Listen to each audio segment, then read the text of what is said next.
everybody, and welcome to the Maurice Brown Show. We have a very special guest today on our show, a Christian recording artist, digital journalist, and editor. To the show, covers inspirational and faith-based films, a tremendous vocalist for sure, and she's interviewed Jeff Bridges, Harrison Ford, President Jimmy Carter, and more. A multi-talented individual. Ladies and gentlemen, with no further ado, please welcome the very talented Corine Chanteuse. Hello, Corine. How are you? Oh, my gosh, this is amazing. Thank you for the introduction. How are you? You know, I got to ask you, I always do this with everyone I have on the show, and because the pandemic's so dadgum crazy. How are you navigating as an entertainer right now and through this pandemic? You know what? To be honest with you, it's okay because everything has been online. I recorded here in Virginia. I did everything online. Everything was produced and done in the UK. Everything is online. Yeah. And that's, I think, they're going to be the wave of the future. I don't think it's going to stop. Okay, I'm pretty happy with that. I'm adaptable, so I'm okay with that. Well, I give you a lot of credit there because we've had to remake ourselves. Okay, we've had to reinvent ourselves in a lot of ways, particularly for someone like myself. But I mean, acting, singing, comedy, concert, performances, you can go on down the line. Well, you got to learn how to reinvent yourself during the time of the pandemic. Now, once you've done that, because things are going to go back to normal, they're slowly right now going back to normal. I'm going to get back out on the comedy circuit this week. I've performed live as a comic since the pandemic started in, I guess, roughly March of, was it 2019, Corine? I think it was 2019. I think it was 2020. 2020, okay. 2020. I performed only one time live in front of people. Okay, everything's been on the virtual platform. I've done a lot of comedy on the virtual platform, which is weird, and you have to learn how to do that. And then, of course, I'm doing this show, which is part of Reinventing. But I like what you said a moment ago about when we get back to normal, this platform is going with us. Oh, it's not going anywhere. It's not the same. It's not the same. But think of the concerts that people can go to but can't go to physically. It's not going anywhere. But for a comic like yourself and a talent like yourself, you need that vibe of the live audience. I mean, that's how a lot of performers are. So it's a double-edged sword, I think. It is, but it's very important that, we learn how to do that. Now, we were talking before we came on live about a single that, because you're a vocalist as well as a journalist and you're just multi-talented, but tell us a little bit about the single you released recently on Amazon Music. Sure, thank you. It's called Human. Originally was supposed to be Superwoman, and I'm not a lyricist. Okay. I'm not a lyricist, so I wrote some words down, and I was like, here, Anna is the executive producer. And I'm like, this is what I have. And she totally transformed it. So it's about, we're just human. I mean, we have fallacies. We're just too hard on ourselves. And during this, especially this culture and everything else, I'm like, we're just human. So long story short, so it'll be on it's on Spotify, Amazon, all those platforms. So thank you for asking. I love it. I tell you, in the faith-based industry, it's a different set of rules that we live by, and that God expects us to live by. And the world, they don't unfortunately like Christians so much. No, I don't think what I mean? Yeah, they're not really crazy about us. So God's given us ways to engage and interact with our world in a way that's quite amazing, as only God can be. And somehow, some way, we're able to draw people into the kingdom because God's like, hey, don't worry about how they feel about you or what they think about you. You just go out there with me. I'll take care of the Right. rest. Right. You And it's know? the same thing in journalism. I mean, Yeah. it's just, do I put do I put the byline on this one? Do I not? Yeah. Yeah. Hmm. Well, let me ask you this, Corey. How does your faith influence you as a journalist and performer? Oh goodness, it helps me with my sanity. Besides my Yeah. husband. Amen. Amen. It's just, not that I don't. I mean, I screw up daily, but it's being able to go back to the word and pray through it. And there's sometimes I got to do it a million times a day. I mean, without that, I wouldn't be here. I don't think I would be here. And I'm not trying to be over dramatic, but I dealt with a lot of depression. And so, I mean, it sustains me. And I just Yes. want to be real with people. And if you're not authentic, I don't want to deal with you. Yes. And that's how it's helped me through. And even, believers or non-believers, whatever. I've met a lot of lovely, lovely people, regardless of the religion. But I want them to know that sustains me, my faith. Quite frankly and honestly, Corine, the only way that you can have sobriety and sanity is through Christ. Amen. Yes. It's the only way it's attainable. And of course, when people hear that, they think that you're being over the top and that you're being brutish, as it were. But that's just a reality, And once you've tried Jesus, you'll know that you got to try him. A lot of people don't want to give him a real honest try, but once you do, you'll never go back to the way life was before. You'll never go back. He's the only way that you can have a sober mind. I'll say this real quick, and I'll get on my little soapbox and I'll get off. I was watching the Dave Chappelle special the other day with my son. Me and my son were watching it, and I know that as a comic myself personally, people have to, when you walk into a comedy club, leave your agenda and your personal stuff at the door. Just leave it at home. You're going to a comedy club to have fun. Everybody's there to have a good time. This is the one place where you can be a kid again for about an hour and a half. So go enjoy that, right? Yeah. And you start making fun of different people. I'm not personally the kind of comic that really makes fun of people. I like to incorporate people with me. I mean, but if some comics, that's the way they do it. Hey, that's the way they do it. Because when I walk into the club, I know, Corine, I might get busted on. But it's part of the whole thing. So anyway, when Dave Chappelle said what he said about a certain group of people, it's like there were, up until that time, they were laughing at every other group of people that he made fun of, right? Yeah. They were laughing their head off, right? And now it's your turn. And then everything changed because we're living in a sensitive society right now in 2021. I can go back to Richard Pryor. I can go back to George Carlin. And I can go back to Steve Martin. And I can go back as far as Don Rickles and Rodney Dangerfield. And I mean, Red Fox and Eddie Murphy. It's Red like Fox. No one really got mad back in the 70s. It was just about understanding that, hey, let's all have a good time and just deal with what's happening around us. But now we're in the cancel culture and no one can take anything anymore, and I looked at Dave Chappelle and again, I'm not the comic that throws out profanity and attacks people, whatever. Right, but he tells a lot of truths in the midst of his performances, right?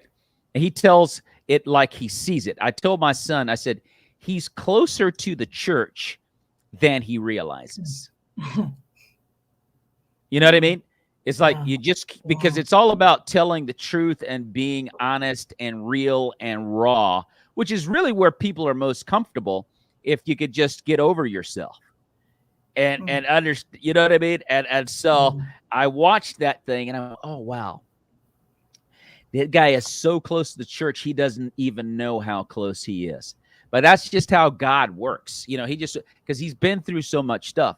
But just, I said all that to get back to you as a faith-based performer and writer. You know, you have to be real. You mentioned that a moment ago, how you just, those are the kind of people that you prefer to be around. Yeah. People that are just going to be honest and real. And in the world that we're in, we're kind of going uphill in entertainment as faith-based performers. And what's happening around us is like, you know, we're walking on eggshells, and how do you deal with this and how do you do that? You know what, Corine, sometimes you just got to tell it like it is. That will get you canceled, Maurice. It'll get you canceled for sure. It'll get you canceled, Maurice. Come on now. And I honestly think, Corine, it's just all about how you go about doing it. And like I said, if you trust the Holy Ghost, hey, he'll get it done for you. Now, I do want to say this, because you've also spent time as a journalist, and you've interviewed some pretty darn important people in your time as an interviewer. I mentioned, you know, people like Jeff Bridges, Harrison Ford, Jimmy Carter, and many more. But Jeff Bridges, I want to ask you about Jeff Bridges, because Jeff Bridges is one of my favorite actors. Great. And I loved him in The Big Lebowski. I mean, that was a great movie. That's my husband's favorite movie. I mean, the one thing about Jeff Bridges that I loved was how humorous he was. Like, he's not a comedian. He's an actor.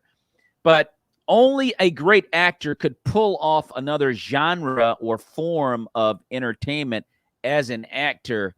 And he pulled it off in The Big Lebowski. Yeah, he was the dude, right? He was the dude. I mean, it was awesome. But what was it like interviewing Jeff, Corine? You know, I gotta be honest with you. No matter, even with this, you still get butterflies. You know, yes. Very professional. Just a very professional. I forgot what movie it was. It was a while ago, a few years ago. But he was just, you know, very, you know, quaint.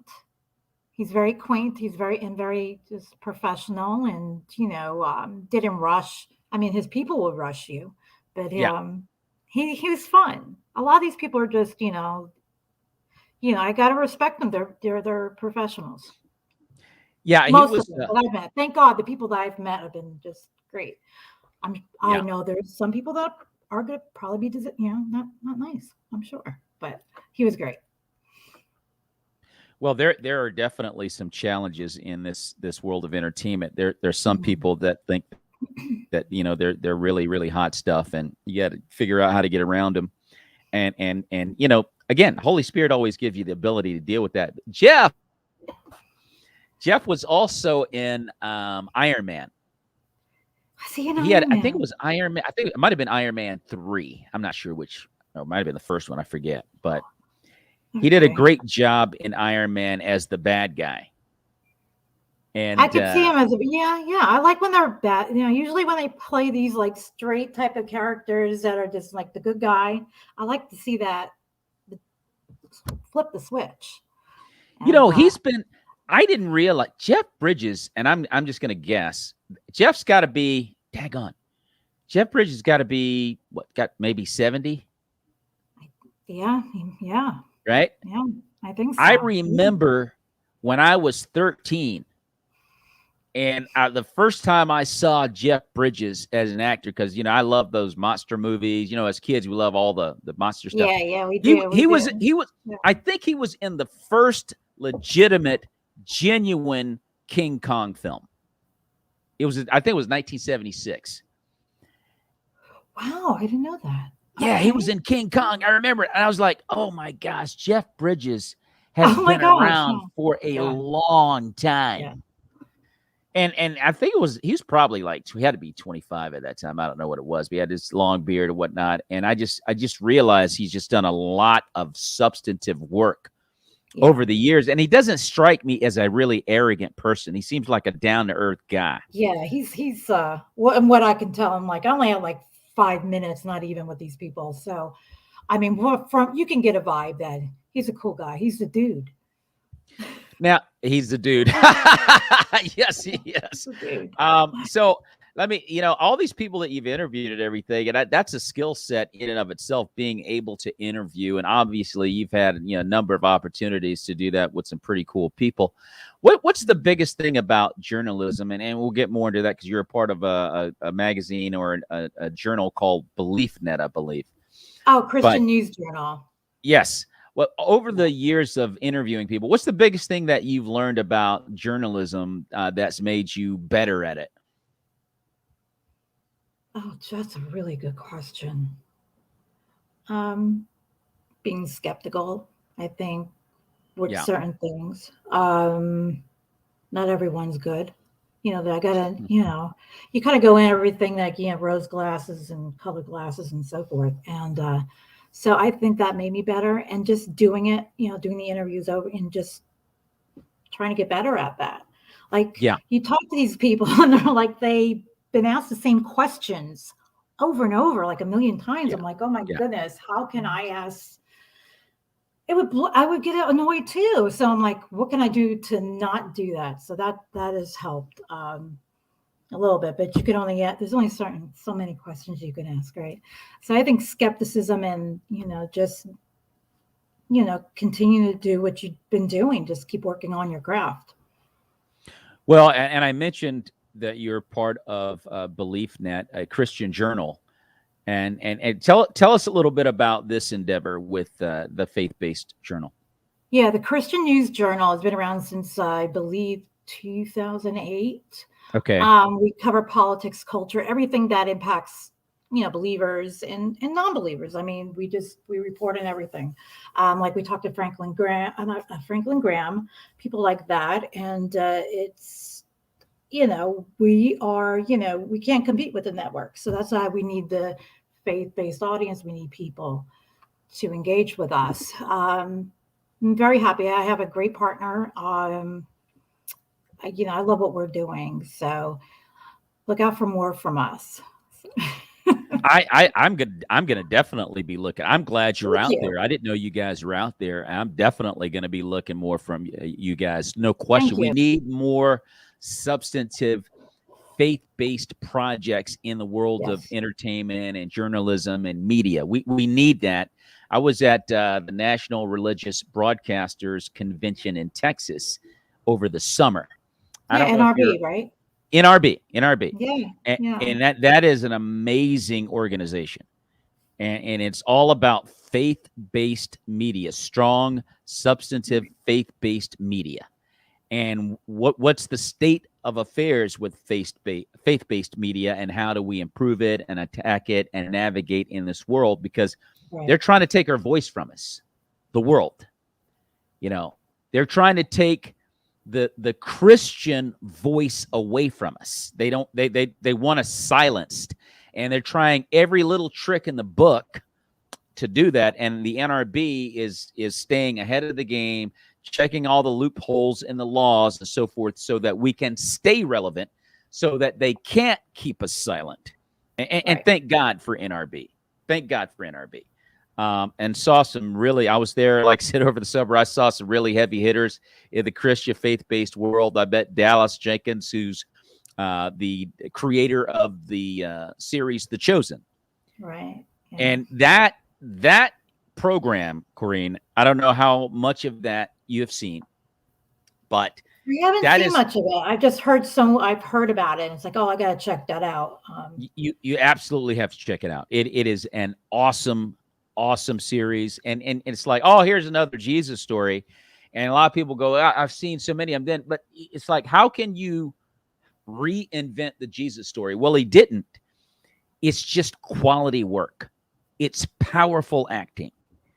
The cinematography, the pacing of the show, the realism and the love of Christ is shown so well through actor Jonathan Rumi, who best portrayal of Jesus I've ever seen, bar none. It will draw tears. There are episodes that are so powerful it will draw tears. But you have The Chosen. You have Vindication, that's been created, a faith-based crime series created by Jared O'Flaherty. Like, it looks like a NCIS or Blue Bloods, but yeah, it's what I mean. Very popular. but it's Christian. It's like that'll draw the secular viewer. Like they're thinking they're looking at, Law and Order, and then all of a sudden they realize, oh, wait a minute, this is not Law and Order, but it's too late because now they're interested. Right. And they don't want to stop watching. As I say all of that, Corine, I wanted to ask you in relation to what you do as a journalist, what do you think the state of Christian filmmaking is in America right now, in your opinion? I can say I'm not in the film industry, but I could say in media in general, and what I've seen is that it's hard to compete with some of these heavy hitters. Okay. It's hard, even as an independent singer and artist, to compete with people that have millions of dollars backing people. Yeah. And then you add into cancel culture and then censorship. It's hard. It's tough right now. Like I said, I can't speak on the movie front, but I know in the media, even in Christian media, there's a lot of stuff going on, and it's hard to you got your main big two, and then you have these sub people and the publications, and it's still hard because let's just be real with each other. It's about readership. It's about numbers. It's about clicks. This is the world. Yeah. Unfortunately, we live in. It's about impressions. It's about ad revenue. So these are things that people are struggling against. There's so much that's going on right now, but I would say that. That is a strong statement, Corine, and I find it highly intriguing and interesting that you say that. I just did a show recently called The Lack of Diversity in Faith-Based Films with Jared O'Flaherty, Marty Jean-Louis, who created or founded the International Christian Film Festival in Orlando, Florida, an event that's held every year. Awesome event. Jen Gottson, who is a tremendous faith-based actress. She was in the Oscar-nominated film Frost Nixon in 2009. She's done countless faith. Matter of fact, I praise God, I had the blessing of doing a film with her in 2016 called Love Different. Ooh. And the director of that film, Anthony Hackett, was also on the film, and Latino actor Michael Rodriguez. And we were just talking about the lack of inclusion in the faith-based world and the lack of diversity and other social groups or ethnic groups being represented. I just my gosh, that was such a loaded statement that you made, and it was on probably get me in trouble. No, well, it shouldn't. It shouldn't. If anyone, I don't care. It is what it is. It's just I think it was an awesome statement that you just made, because it's so much deeper than we realize as far as the clicks. You think Christians don't have clicks, they're still human beings, and there are clicks. There are clicks, but I think putting it on, because that was my third show on the lack of diversity in faith-based films. Wow. And it's something that's Corine, that's just one element. I love what you said about the subcultures of issues that are involved in faith-based filmmaking. And it's like we're getting better. The faith-based world is getting better. But we need to support them as much as we can. We need to support them as much as we can. Right. And the same person that I'll use comedy as an example. Listen, let me tell you something. The same Christian that will buy a ticket to see Kevin Hart should more so seek to buy a ticket to see Jason Earls or a Bone Hampton or a Shonda Pierce or there's some tremendous comedians out Maurice there. Or Maurice Brown. Thank you. Okay. Thanks, Corey. I mean, it's like, he's a brother in Christ. You know what I mean? It's like, should be able to fill the Phillips Arena in Atlanta. There are enough Christians out there to fill the Phillips Arena in Atlanta to support a faith-based comic. If you can do Kevin Hart, why can't you do a faith-based comedian? But it doesn't happen because we have this. That. It's just mind-boggling to me. It's mind-boggling. But you can switch gears and go to the filmmaking world. People will buy their ticket. They'll throw that ticket down in a minute to go see a Marvel film. Right. But you will not do that Heck, I'll throw out some really good filmmakers. The Kendrick brothers. Oh yeah. Okay. The Irwin brothers. Okay. Preach. These guys produce quality films, and their budgets aren't that big. I mean, they've got decent budgets, right, but it doesn't compare to Hollywood. However, if we would get our keisters out there and support these guys, hey, the budgets would change.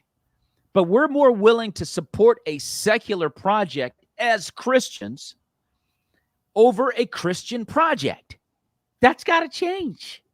It's got, and I think, the quality of Christian films has to get better as well.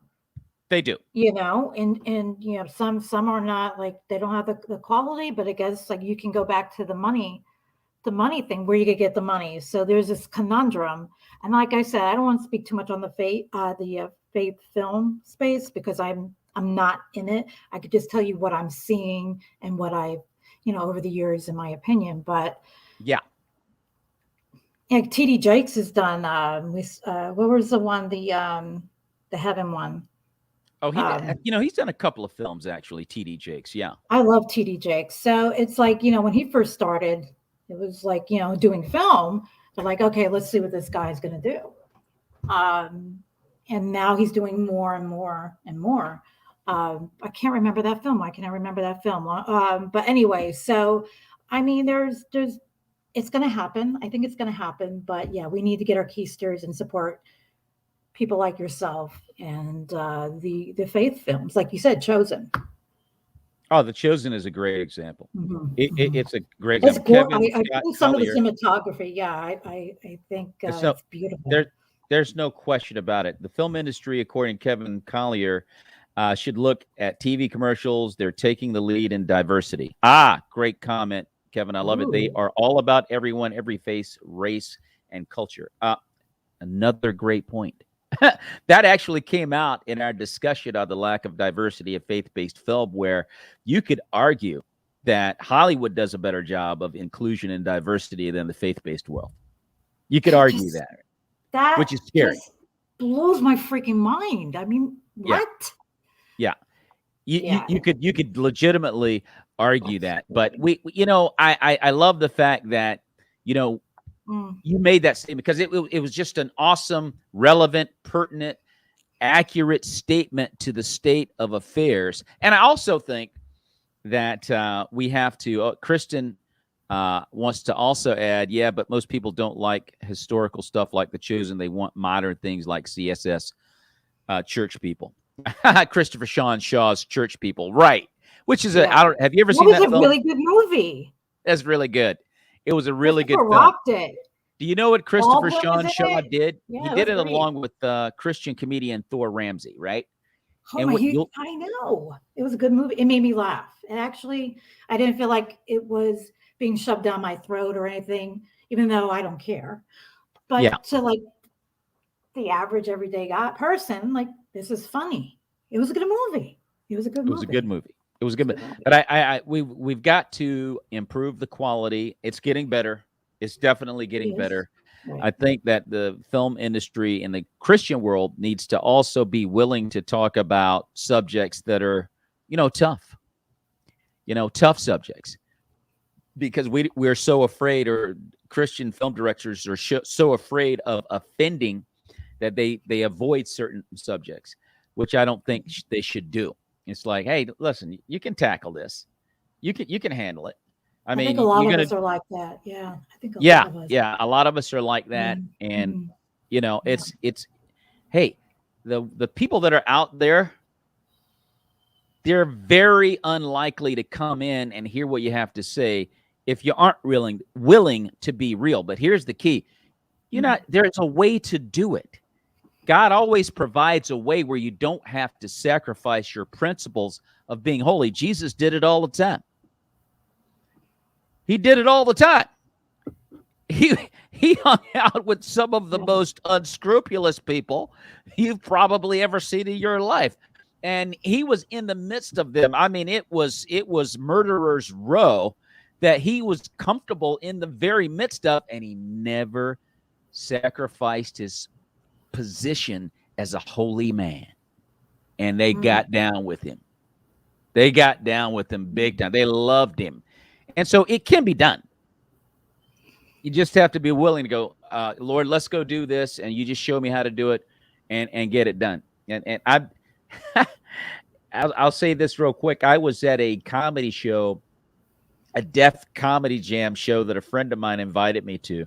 And I was like, oh boy, how in the world am I going to navigate this? They were using every word of the book. And I was like, oh my gosh, and then God just showed me, just be you and do your thing. I got the rest of it. Just get up there. And I learned how to navigate in that world quite well, and you got to be willing to go into those places that are scary. Like, oh man, I can't do that. How am I going to? You can. You got the Holy Spirit. You can do it. And because it's like we have to get out of the way of our own selves and just let God be God. He's the one that gave you the talent. He's the one that gave you the ability for a reason, and it's going to be exciting to see how he's going to use you if you just let him, right?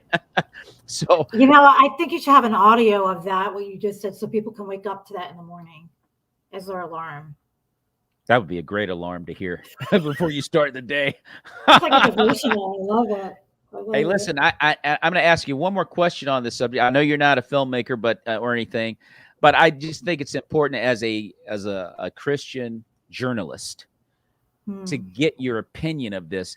Do you have an idea in your own mind as a fan, as a viewer, as a Christian, as to what you would suggest for a faith-based filmmaker to do to make it more appealing to a secular audience? Do you think there's some things that need to be improved upon?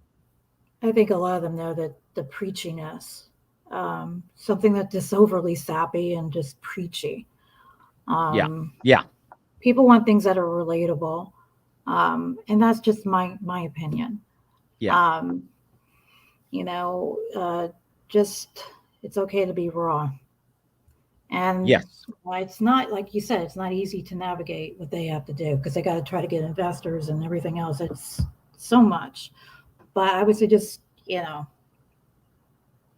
be real. It's okay. People want to see the real deal. They don't want, not everything is happy. Everything doesn't end with a perfect ending. We just need more real stories.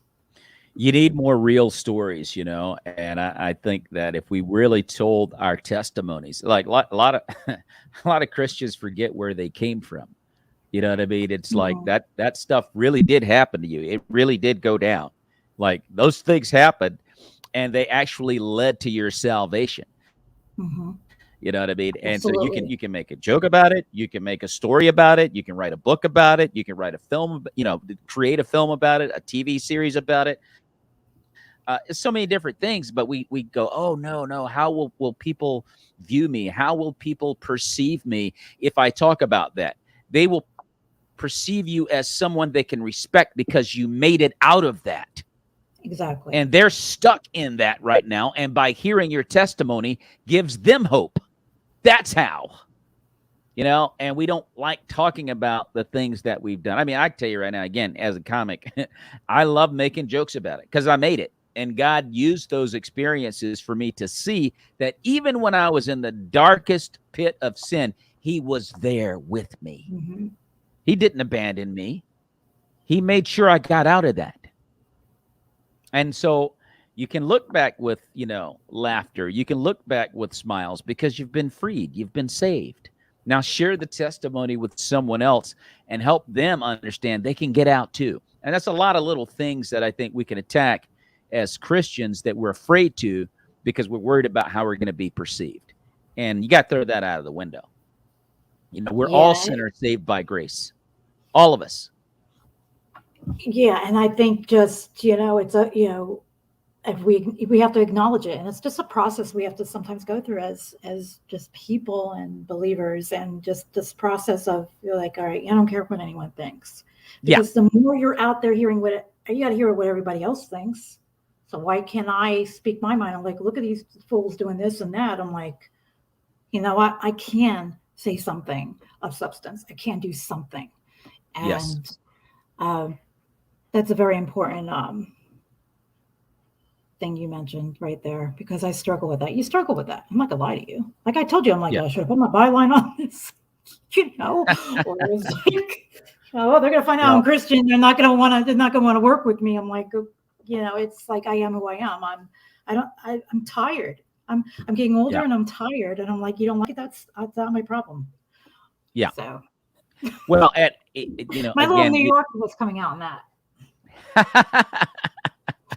Well, it's all good. Corine is perfectly fine. I just wondered what your take might be on that. But again, I think that the faith-based world is getting better and at what they're doing, and they're working on it. It's a work in it's more than a work in progress. It's a miracle in progress. That's what it is. Ooh, I like that. It's a miracle in progress. Yeah. That's what's happening. And I think that, I said to a friend of mine in comedy the other day, I said, this pandemic has done us way more good than bad. If you look at it from the perspective, I have friends in comedy from, believe it or not, Turkey, Switzerland, Germany, Italy, California. That's another country, isn't it? But anyway, I just got friends everywhere that I never would have had it not been for the pandemic. And not only that, I was like, okay, I needed to calm down. I feel a sense of relief because I was running to this show and that show and writing for the next show. And I was in a fervor and I was loving it, but I didn't realize how stressed I was in chasing all of that. Yeah. Until it stopped and I went, wow, it's kind of relieving. I mean, I can't go. I literally cannot go out and do comedy. And especially with my wife, she's like, you ain't going nowhere. Sit down. So I'm like, oh, man. Okay. But it felt relieving. It's like the pressure was gone. Yeah. And I didn't realize I was under a lot of pressure, stress, because I was trying to make people happy and I was trying to, further my career, which is nothing wrong with that. But sometimes guys you need to sit down, dude. You need to relax because you're out of control. And I had a chance to focus more on my family. I created this platform. God gave me this. He dropped this into my spirit. I'm at home. I've done like 300-400 shows in my home and, my own studio in my basement. Nice. And so I've done comedy shows right here on the virtual platform. I've performed right here in my home. So when we go back, and you're right, Corine, you said it earlier, when we go back, this is a skill set that God has added to our repertoire of entertainment that we never would have done before. And we're going to take it with us as we get back out there. So it's a lot of positives that we can take out of it. And I think that what God's getting ready to do, get this one, Corine, I'd love to hear your response to this. But I think what God's getting ready to do is something very, very special in the midst of the pandemic. You got the vaccinations and all these things that are going on that is really driving a wedge through friendships and families and all that stuff. And God's like, I'm getting ready to do something special. I need you, brother, sister in Christ, to bear down and dig your heels into my word and into my presence, because I've got something special coming. I'll tell you right now, this thing on December 8th, where everybody's got to be vaccinated in these federal buildings and, it's jobs and companies and theaters and going out to restaurants, all this stuff's coming down the pike. And it's not going to sit well in America when this stuff actually goes down. You know what I mean? But God's in control. We don't really have to worry about how it's going to go. We just need to be ready as Christians to follow marching orders, whatever they may be. Like Corine, I got no idea what God's going to do, but he's going to do something great. And he's going to give us marching orders as this thing unfolds. You sure you don't know? You can't give us an exclusive? No, I can't. I can't give you an excuse. Now, Kevin says it's wild how the lockdown compelled Christians to level up on skills and outreach. Awesome statement, Kevin. Yes. That's very true. You start more bloggers, more, podcast, more shows. I mean, it's just, that's very, it's a point well taken. It's true. And it's just going to continue to grow. Think about this. Yeah. Think about this, Corine. There are going to be people, and look, I'm not yay or nay on the vaccine. It's like, whatever you do, hey, God bless you. Yeah, I'm the same way. But I'll tell you this. There are people, it's my hunch. You said, what's the exclusive? Here's the exclusive, in my opinion. Okay. I have a hunch, because you think about it, Corine, there are a lot there that are not for the vaccine, and they're not going to take it. And they have power, and they have money, and they have influence. So I think what we're about to see is a cataclysmic intersection. What do they call it in football? The immovable force versus the irresistible force versus the immovable object. Right? And they're gonna meet up, right? And hey, something's got to give. Something's got to give. Yeah, and we just have to stay in our lane too. I mean, and just keep going through and just do what we're told to do, what we need to do. Yeah. And I'm the same way. I'm like, you want to do it? God bless you. Either way, I'm cool with that. Yeah. But that's that's a road that it would take hours to discuss, because, as you know, it's complicated. It really is. But it's very complicated. It's very, as we love to say in America, it's complicated, and it's quite frankly and honestly. It is, but I'm just throwing it out. It's just an interesting turn of events that we are about to come upon, and I love what you said about, hey, just be in place, and it's going to work out, and God's in control. Bottom line, and it's going to work out. Corine, this has been a great conversation. Thank you so much for having me, and I enjoyed it.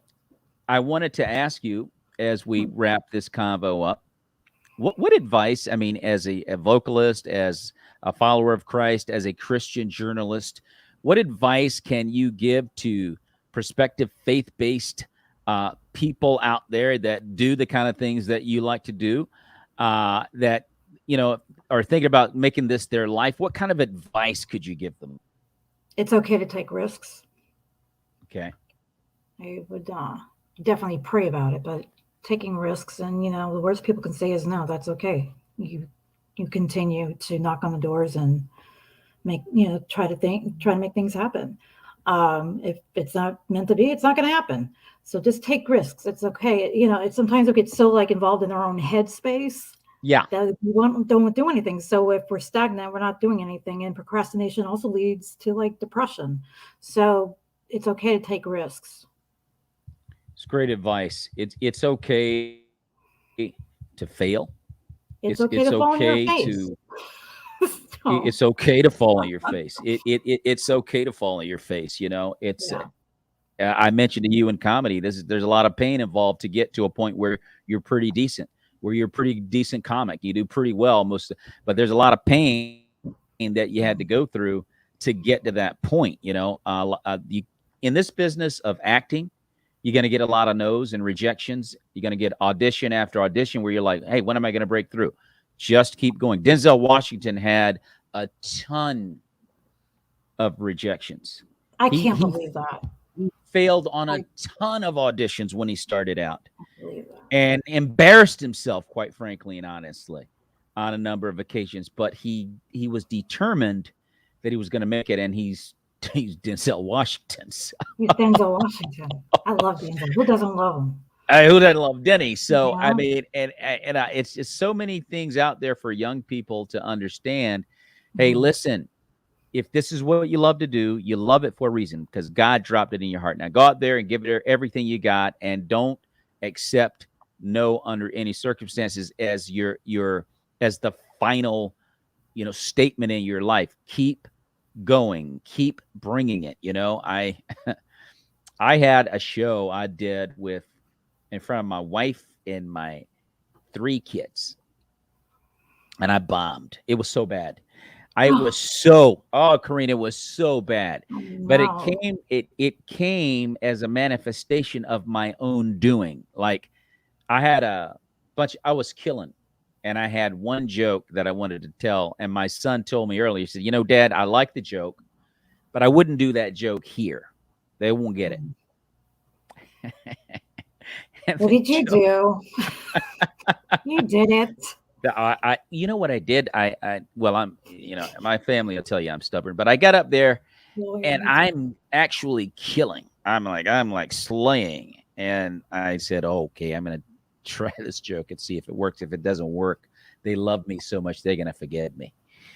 And hey, Corine, they didn't forgive me. I said, oh no, this is horrible.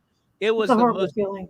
It was the worst experience you could imagine, because it was like right there in front of my wife and kids. It wasn't so much that I had bombed. It was that I put them in the same pot with me. It's like we came with him.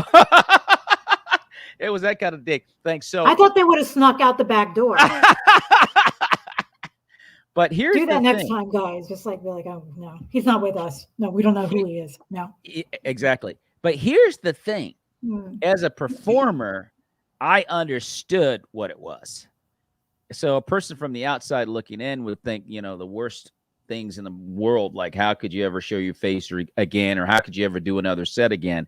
Especially, my wife was like, oh my gosh, it was horrible. I was like, yeah, well, I'll be back tomorrow. It was a bad night and a poor decision, and I actually deserved it. But you have to decide, is this something that you really love to do? Because if you keep going, it's going to work out. But if you're one of those people that kind of like have a 50-50 idea about something, just find something else. Did you hear my dog snore? I'm sorry. Sorry about that. Yeah, well, that's okay. I probably did it to him, Corine. But no, I love your advice, because it's like, you just to understand, hey, things are not always going to go well. Don't worry about it. Keep going. Don't be discouraged, in other words. Yeah, I can't tell you how many times I wanted to just quit journalism, and my husband's like, he was very encouraging about it, because you write things, and I'm like, oh gosh, I wish I could take that offline, but things are online forever. It's like, I get it. But it's, what, it's okay. It's perfectly fine, as long as you understand, hey, and you said something earlier too that makes a lot of sense. Not everybody's. I don't care how. You could do something really great, and there's going to be somebody out there that's going to tear you down. You know what I mean? But no, it's not supposed to happen. My husband tell me, he's like, who cares what other people? Who cares what they think? Well, you know what they say, Corine. We got haters. You always got haters. They're always around for some reason. So, and I try to pretend that there's not. Everyone's nice, but I know. I get it. You're right. Corine, do you have any upcoming projects? You mentioned that you have a single that was released that can be obtained on Spotify and Amazon. Correct. Also did Amazing Grace. That's going to be coming out next month, okay. I believe. So that'll also be on Spotify. As far as journalism going on, what's going on? Well, what isn't going on in our culture and everything? We're just actually working to build the site, reach more people, build our traffic and stuff like that. So, it's we're getting there. We're getting there. So right now, those are that's my main focus, is getting the website where it needs to be. God's going to have to do it, because I could only do so much, obviously. Yes. So Amazing Grace will become like Musically Amazing Grace, and some other things will be coming out. So we'll see. I love it. I absolutely love it. And, how can fans follow you on social media or by website? Yeah, they can follow me on Facebook. They could go to Instagram. I could send that to you at the end of the show. The Christian News Journal. We're on Facebook. So I'm there all the time. I'm there all the time. Message me, say, hey, give us a like. See, it's about likes. It's about likes now. So definitely you can find me there. And, tell me the stories you guys want to hear about. What's important to you. Because you can get in your own bubble with the news and stuff like that, but maybe you guys want to hear something else or read something else or watch. And what's the website for BeliefNet? Oh, I'm no longer with BeliefNet. You're no longer with them. Okay, got it. Yeah, got it. Yeah, that's done. But that was a great experience. Okay. But I'm with the Christian News Journal. I've been there for about 3 years, almost 3 years.